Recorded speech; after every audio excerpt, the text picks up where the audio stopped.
Hello, everyone. This is Mr. Bradley coming at you to talk to you a little bit about World War I and the home front and some of the events that will bring about the end of the First World War, or the Great War as it was referred to at the time. I do have the notes template that we'll be working with today. Our guiding question is, how did World War I shape daily life on the home front? And what are some examples of sacrifices and opportunities brought on by the war? A few specific terms that we'll be working through throughout the next few moments: total war, propaganda, rationing, the Spanish flu, the Zimmerman telegram, and an armistice. So please take a second to make sure you have your notebook set up. That will help us throughout the next few moments here. So looking at the map of the world, we can see that World War I really has this global scale. Even though most of the fighting taking place over here, you have countries from all over the world that are contributing to this effort, but also there are battles that are taking place in other far reaches of the world as well. What we're going to focus on today are to really look at the lives of those who were not of the countries, people who were at war, but not going off to war, but to see how the war is going to change their daily lives and experiences. So given the scale of this war, one characteristic of the Great War is that the countries were in a state of total war. So we'll notice that it's underlined right here. This is one of our terms for today. So total war really meaning that all of the resources of the nation are going to be dedicated to this war effort. And it's really going to be the role of government that is going to organize everything, that is going to direct everything for this war effort. So a few specific examples, we're looking at production and industry, food and raw materials, money and financing the war, establishing roles for citizens to support the war, and also to boost patriotism and add that extra level of support for this war effort as well. So that's really what we're going to be looking at today. How did the daily lives and experiences of people change as a result of their country being involved in this war? So the first thing we're going to look at is war production, right? So this is going to be a tremendous effort. It's going to have a great demand for material. And so the government is going to take on this role to see to it that the businesses of their countries are producing everything necessary for the war. So we can see here that factories were converted to producing weapons and other materials for the war. This is in that industrial era, so there's a lot of mass production, new technology that is also going to be applied to this war effort. Unemployment really is going to disappear in many of these countries. You have a lot of individuals that will go into the military. It's going to create vacancies for jobs. And so therefore, it's going to create opportunities for other individuals.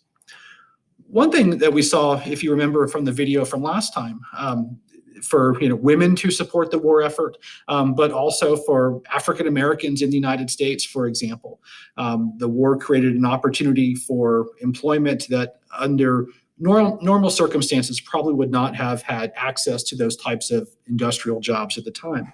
But again, the government is going to manage the production goals, setting how many of each item that the country needed, and also to try to allocate raw materials for this war effort.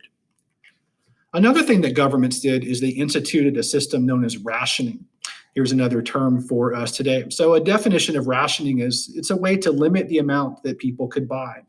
So again, that with a lot of materials going into this war effort, there could be shortages of things for people to have access to on the home front. So really they were encouraged to conserve as much as they could, but at the same time, there were limits as to how much of something they could buy. Food was really one of the big things that was the most rationed item. So we have a couple of posters here, right? Save the wheat and help the fleet, eat less bread. This little thing over here is actually what they did in England, is that you had to register with certain stores, and you can only be able to shop at those certain stores and to purchase a set amount of a particular good. So in some countries, it was mandatory. In other countries, it was voluntary. So we're looking at this poster right here of mandatory rationing in Canada. So basically what they also want to make sure is that even though there's going to be shortages, they want to try to ensure that there's enough for everyone to have a little bit, and for people not to hoard, food or other items. You might remember about a year ago, maybe trying to buy toilet paper at the store, right? There's, even though there wasn't a world war going on, there were certainly limits, as things were certainly limited and in very short supply because they were in very high demand. So the goal here was to make sure there'd be enough for everybody at home, but also there would be enough to feed the soldiers or whatever the material might be that would go to the soldiers over at the front. Women in the war, certainly their lives are going to experience some pretty big changes as well. So in just a second, we are going to pause, and I'm going to ask you to go to a different link right here and to watch a little featurette. It's about 9 minutes about how the lives of women changed during the war. There will be some questions that follow.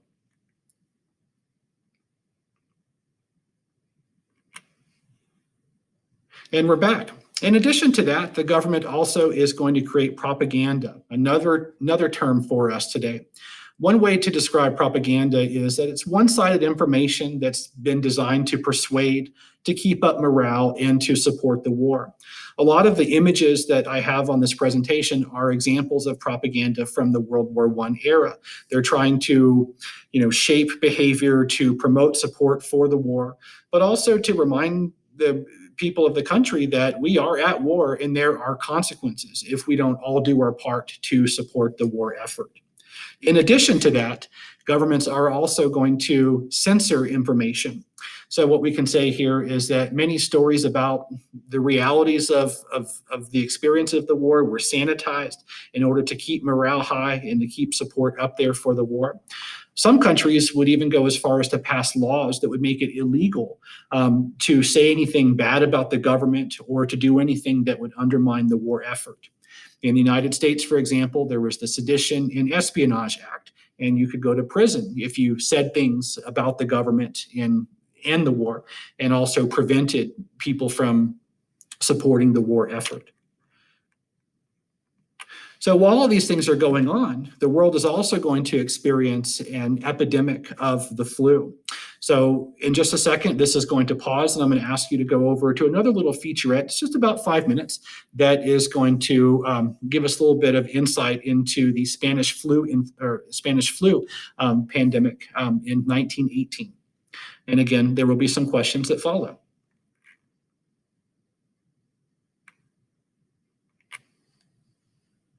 So time living during the war was certainly a very unusual and difficult time for many. And so what we're going to do right now is that we're going to begin to shift over to some of the circumstances by which the war is going to come to an end. So at this point, the war had been going on for a few years. It starts in 1914. And in 1917, this was a pretty important year for the First World War. A couple of big events happen. You have the revolution that is going to occur in Russia. What we saw last time kind of talked about the first revolution that is going to occur. They will experience a second revolution and drop out of the war. But also within the same year, the United States is going to enter the war. So next block will focus more in depth on the revolution in Russia. So what we're going to look at right now are some of the circumstances that is going to draw the United States into the First World War. So why did the U.S. enter the war? For the first few years, the U.S. was a neutral country, but it does have stronger economic and cultural ties to the Allies. We saw that a little bit in the video from last time, that it was American banks that were lending money to its European allies. When you look down here as a comparison, they lent about $2 billion to the Allies and about $27 million to Germany. So even though it's a neutral country, it certainly is influencing the outcome of the war. And even though that European countries were buying a lot of stuff from the United States, they had to ship it over to Europe by boat. And one thing that Germany was doing is they were employing something called unrestricted submarine warfare, that they were sinking ships on the high seas without any real warning. You might remember what we saw last time, the Lusitania, right, the passenger ship. So it was just sunk by a German submarine without any kind of warning at all. This was something that was also a threat for American merchant ships as well. As they were transporting goods across the ocean, many American ships were sunk in the process.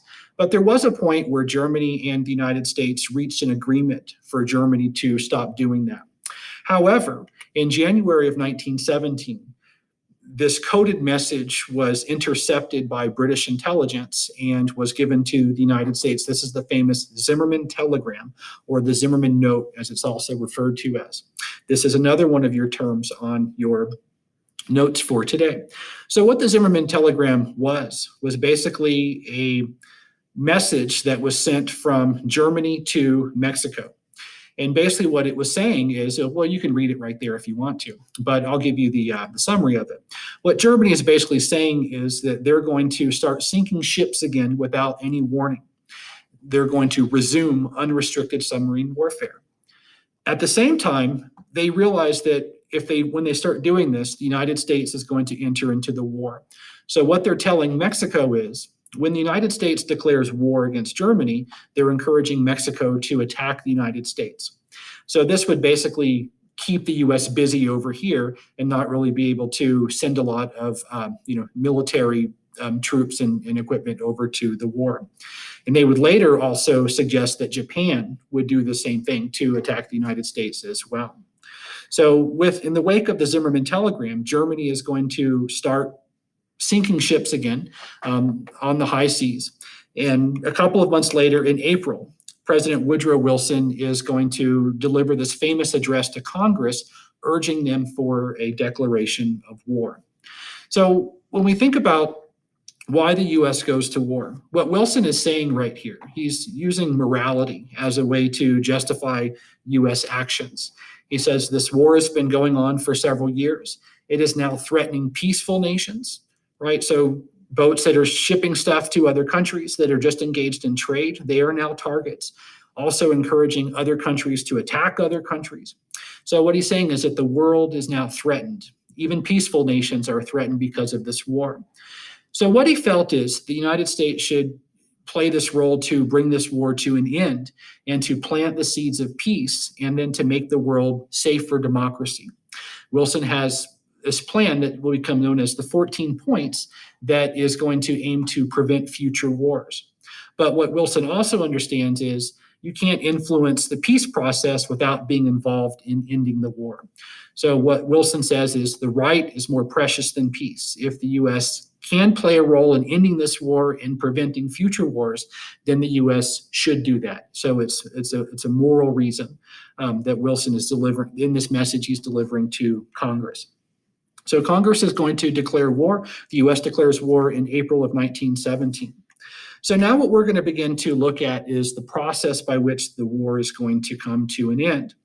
So even though Russia withdraws after the Second Revolution, what this is going to mean is that Germany can now send many of their troops over to the Western Front, right? So if you're looking at this map, this big blobby area right here, you can now start moving your troops over here. But at the same time, the United States has entered the war and they are arriving over here in France.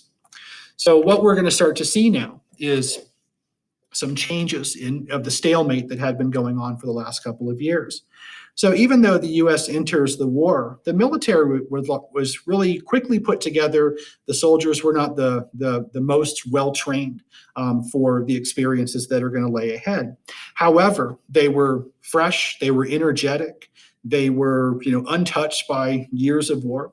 Imagine, looking at maybe a French or a British soldier, being in the trenches, being demoralized by the whole experience. What we can say about the United States is they tended to revive that fighting spirit of the other allied militaries and is going to contribute to a boosting of the morale that is there. But the United States is also just sending just a large number of troops over to Europe. So with more and more American troops that are arriving, this means that Germany is now going to have to do something big and not wait for more and more troops to arrive. So what we're going to see here in March of 1918, that Germany is going to launch this major offensive. And we can see on this map right here that they are going to start driving into France. And we can see this dotted line right here, that this is about the extent that the German military is going to reach, about 40 miles outside of Paris right here. But it was just a matter of time. Again, more and more American soldiers are arriving. They're going to start to push the German armies back. And so this is going to become, the turning of the tide of the war in Europe. So by July of 1918, the German armies have been turned back and are now getting pushed back closer and closer, toward Germany. By late October, early November of 1918, the Ottoman Empire and Austria-Hungary, they are both going to surrender and drop out of the war. And moving ahead a little bit further, Kaiser Wilhelm, the leader of Germany, is also going to step down. And on November 11th, 1918, an armistice was signed. So an armistice, another one of our terms for today, we can define as it's an agreement to stop fighting. So think about that, November 11th. In the United States, we observe that as Veterans Day. Many countries around the world observe that as Armistice Day, or the day that World War I came to a close. So where do we go from here? The war is not officially over, but the fighting has stopped. So where we're going to head in the next couple of days is to look at the formal end of these hostilities, as the leaders of the nations are going to meet in France to figure out what is the formal end of the war going to be. So I hope that you got something out of that today, and hope you enjoyed everything, and we will look forward to seeing you again. Thank you very much.